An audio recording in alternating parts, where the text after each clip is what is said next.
everybody. Paul here from Hashtag Sports. Obviously from my home office, at long story short. Anyway, I got requests about talking about Khalil Mack and the contract and whether it was possible that the Bills could trade for him and then subsequently re-sign him to a longer term deal. So let's just talk about that real quick as far as a compensation standpoint. Because a lot of people say, well, the Bills have tons of money next year. They've got tons of cap space. Yeah, they can get it done. Well, that's true, but not necessarily true for this year.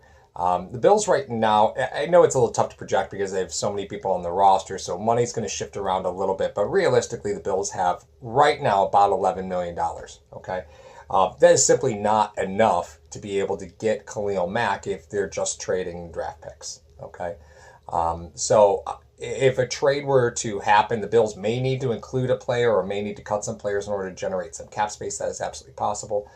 They could post June 1st cut some players. If they, like just as an example, if they were to trade Kelvin Benjamin, I'm not saying they're going to, just purely financial.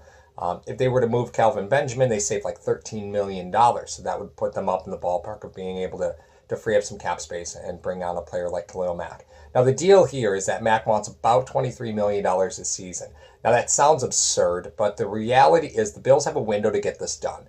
And the reason that is because you have a quarterback that if they are all in on Josh Allen, they're not going to have to pay him for another 4 seasons. Now, mind you, that fifth-year option is going to be exorbitant, but that's also around when Mack turns about 30. So, again, there's a window here to get this done. So what does that deal actually look like? Mack wants $23 million a season. It is, I assume, looking at how contracts with premier players have been at around his age group, he's going to want between a 5 and a 6 year deal. And he's going to want a lot of that money. So one of the reasons the Raiders might be trying to move Khalil Mack is because they actually physically don't have the money.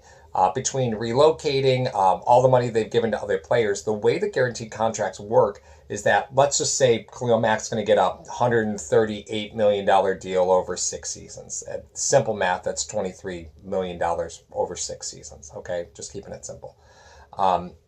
Let's say the Raiders need to do $60 million of that in guaranteed salary, and they're going to give him a $20 million signing bonus.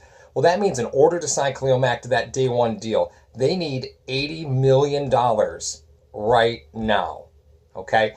The $60 million actually goes into a bank account. Even though Khalil Mack hasn't earned it yet because it's guaranteed base salary written into the contract, the money still has to be accounted for. That's this old arcane rule that's out there because the Players Association wanted to make sure that when players signed guaranteed salaries, the money would actually be there to pay the players so that the owners couldn't scream poor. Again, arcane at this point, but it is coming forward here and actually working against the owners and for the players like it was supposed to. It is possible that Oakland just simply doesn't have the liquid cash in order to bring Khalil Mack $80 million tomorrow. I'm just saying, I'm not saying it's true, I'm just saying it is within the realm of possibility. So the speculation is out there that it could happen, and the truth is that it is a viable possibility. So if the Bills were to look at Khalil Mack, right, they're looking at absolutely a first-round pick, and they're looking at likely a second-round pick. Now, Oakland is, of course, going to want a pick within the top 10 or top 15. You could see if the Bills are looking at not trading players, only looking at draft pick compensation, a first-round, a second-round pick, and then a conditional pick based on where they finish in the standings. Sometimes you see that in the NHL. You don't really see it in football all that often, but it is something that could be done if the Bills finish 24th in the draft order, right? Let's say they have a great season, make the playoffs, end up 24th, 27th, whatever the case may be. Oakland isn't going to love their compensation for Khalil Mack because now they have a pick that's in the basement of the first and the basement of the second round. So adding another pick on top of that in a future year would kind of stave some of that burn and might make a deal a little bit more likely. Now, from a salary standpoint, what can the Bills do? Again, they got about $10, $11 million this season. The reality is that if you're going to pay Khalil Mack, and let's just, again, keep math simple, $138 million over 6 seasons. Let's say you're going to guarantee $70 million of that. So again, that $70 million is going right into a bank account. He's not going to get all that right away, but it's in the account for him when he hits those guaranteed years. And then you're going to give him a $20 million signing bonus. Okay, so that means that you're tying up about $90 million of his $138 million deal in guarantees. He's going to get that $20 million the moment he signs, which means you could have a lower base salary that first year and kind of slide him under the cap. The Bills do need to generate a little bit of room in order to do that. But if you look at $20 million over 6 years, that's only about $3.3 million in base salary. Now, when you sign a player to a signing bonus, that money gets prorated evenly across the length of the contract. So it'd be about $3.3 million per season. Okay, and if you were to cut him after 3 years, you'd obviously have to take a little bit of that on the chin in dead money. In any case, the Bills physically could get the deal done, and at the price tag that he's asking for. Now, again, what about that first and second round pick? Well, don't forget, when you have a first round pick, let's just look at the Browns last year, as this last season as an example. They took Baker Mayfield number 1 overall. That first round pick cost them $32 million for a 4-year contract. Then, if they were to keep the first pick in the second round, that contract cost them $6 million over 4 years. So it is there. That cost them $7.5 million.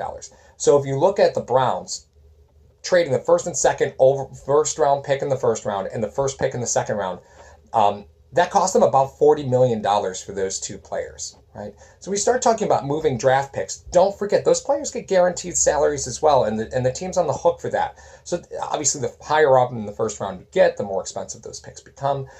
If the Bills were to finish about 15th in the draft order, right? Let's just say things explode and they end up picking 15th overall. The picks would cost about $20 million between the 2 of them. And that's money that you save, right? And really are just turning around and giving Khalil Mack. So moving draft pick compensation, again, I'm not saying whether I'm for or against this trade. I am saying that it's financially possible that the Raiders can't re-sign Mack. And it is also very financially possible for the Bills to be able to give him the contract that he's looking for and really give themselves an out prior to having to pay Josh Allen if you are all in on Josh Allen. So I'm just saying, not saying it's going to happen, not saying that I want it to happen. I'm just saying it is possible. All right, this is Paul from #Sports. You guys have a good one.